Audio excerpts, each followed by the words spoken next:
बोलिए शिव शंकर भगवान माता पार्वती की जय।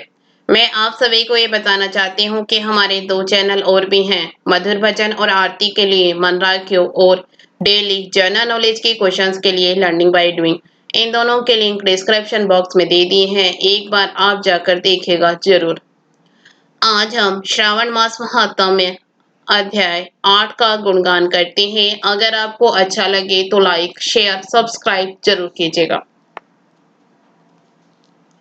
ईश्वर ने कहा, सनत कुमार, आपसे पाप को नाश करने वाले बुध तथा बृहस्पति व्रत को कहूंगा, जिसे श्रद्धा के साथ करके प्राणी उत्तम सिद्धि प्राप्त करता है। ब्रह्मा ने चंद्र को ब्राह्मणों के राजासन पर अभिषिक्त किया।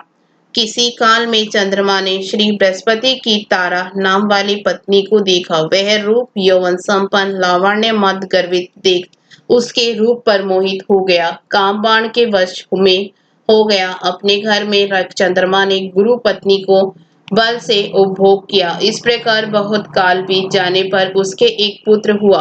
वह विद्वान, रूपशाली, स्वर लक्षणों से युक्त बुद्ध नाम से प्रसिद्ध था।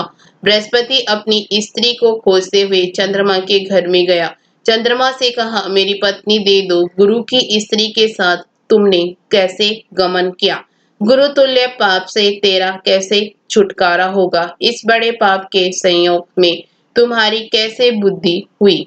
मेरी इस प्रिया तथा अपने गुरु की स्त्री को मुझे चुपचाप दे दो। प्रायश्चित को एकांत में करके पाप से रहित हो जाओ। यदि ऐसा न करोगे तो इंद्र की सभा में तेरे पाप को कहूंगा। बृहस्पति के यूं कहने पर भी कलंकित चंद्रमा ने गुरु पत्नी तारा को नहीं लौटाया।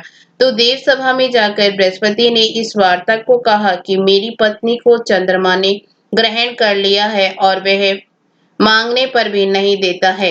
हे इंद्र, आप देवराज हैं, आप मेरे पत्नी को दिला दो, अन्यथा चंद्रमा कृत पाप आपको होगा। इसमें संशय नहीं, क्योंकि राज्य का पाप शास्त्र के निर्णय से राज्य को ही भोगना पड़ता है। दुर्लभ का बल राजा है, यह पुराण में कहा गया है। गुरु की वार्ता सुनकर इंद्र ने चंद्रमा को बुलवाया, क्रोध से आज्ञा दी कि हे चंद्र, गुरु पत्नी की को दे दो। अन्य की पत्नी के साथ गमन करना पाप कहा गया है। गुरु पत्नी के साथ गमन करना तो महापाप कहा गया है। अतः हे चंद्र, गुरु की भार्या को बिना विचारे ही लौटा दो। इंद्र की वाणी को सुन निशापति ने कहा, आपकी आज्ञा से भार्या को देता हूँ, पर पुत्र को न दूंगा। यह मेरे से उत्पन्न हुआ है, मेरे वैभव से संपन्न है। इस बात पर बृहस्पति ने कहा कि यह पुत्र मेरे से उत्पन्न है। इसमें देवता गणों को संशय उत्पन्न हो गया। देवताओं ने यह विचारा, किसके शरीर से पुत्र पैदा है? इस वार्ता को माता जानती है। देवताओं ने बृहस्पति की पत्नी तारा से पूछा, किसके द्वारा गर्भ है? हे कल्याणी, यह सत्य कहना, तुम मिथ्यावाणी मत करना। लज्जा से संपन्न तारा ने कहा, चंद्र का ओरस और बृहस्पति का क्षेत्रज पुत्र है। आप लोग जिसे सुयोग्य जाने उसे दें। ऐसे वाणी सुन देवताओं ने शास्त्र से विचार कर उस बुद्ध के लड़के को चंद्रमा को दे दिया। इससे गुरु को खिन्न देवों ने दोनों को वर दिया। चंद्रमा से कहा कि हे चंद्र, तुम घर जाओ, यह पुत्र तुम्हारा है। चंद्रमा तथा बृहस्पति पुत्र यह ग्रह होगा। हे सुराचार्य, और भी शुभ वर को ग्रहण करो। जो मेधावी दोनों का मिलकर एक साथ व्रत करेगा उसे सब सिद्धि होगी। यह सत्य है, इसमें संशय नहीं है। शंकर के प्रिय श्रावण महीने के प्राप्त होने पर बुध और गुरुवार के दिन जो अर्चन करेंगे, नैवेद्य जो अर्चन करता है वह दीर्घायु तथा संपूर्ण दही भात दे।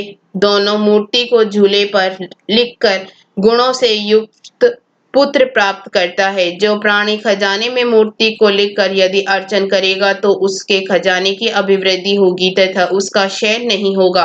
पाकशाला में लिखकर अर्चन करने से पाक वृद्धि और देवाघर में लिखकर अर्चन करने से देव की दया होती है। शयन ग्रह में लिखकर अर्चन करने से स्त्री का वियोग कभी नहीं होता। ध्यान ग्रह में लिखकर अर्चन करने से धान्य की वृद्धि हो जाती है। इस तरह तत्व स्थान में उसका फल होता है। 7 साल तक व्रत करके उद्यापन करे। पहले रोज अधिवासन कर रात में जागरण करे। सोने की प्रतिमा का निर्माण कर विधि द्वारा अर्चन करे, 16 उपचार द्वारा अर्चन कर होम करे, तिल घी तथा घी प्रज्वलित कर अग्नि में दे, चिड़चिड़ा तथा पीपल की समीधा से होम करे तथा मामा तथा भांजे को अच्छा भोजन कराकर अन्य ब्राह्मण को भोजन कराएं और स्वयं भोजन करे। इस प्रकार 7 साल तक व्रत करने वाला व्रती सब इच्छाओं को प्राप्त कर लेता है। सनत कुमार ने शंकर से कहा, हे भगवान, आपने जो मामा तथा भांजे को भोजन कराओ ऐसा कहा, इसके कारण को कहे। ईश्वर ने कहा, हे सनत कुमार, पहले समय में मामा और भांजा दोनों दरिद्र थे। वे दोनों भोजन के लिए धान्य मांगने के लिए गए। उन्होंने प्रत्येक मकान में श्रावण महीने में उसी व्रत को देखा। हर एक बार के उस व्रत को करते हुए देखा, पर बुद्ध तथा गुरु का कहीं व्रत नहीं देखा। उस समय उन लोगों ने सूर्य तथा अन्य वारों का व्रत देखा जा रहा है, पर बुध और गुरुवार का व्रत देखने में कहीं नहीं आया। अतः हम दोनों बुद्ध तथा गुरु व्रत को करेंगे, क्योंकि यह अनुचित व्रत है, पर इसे सादर करेंगे। पर व्रत विधान न जानने से फिर दोनों संशयापन्न हो गए। तब उसी रात में उन दोनों को स्वप्न में विधि ज्ञात हुई। स्वप्न में ज्ञात विधि द्वारा व्रत को दोनों ने किया तथा बड़ी संपत्ति प्राप्त की।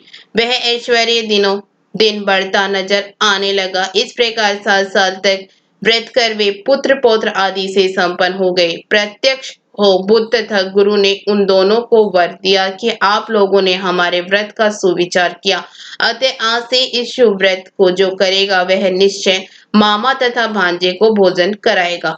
इसके साथ ही 8वां अध्याय समाप्त हुआ।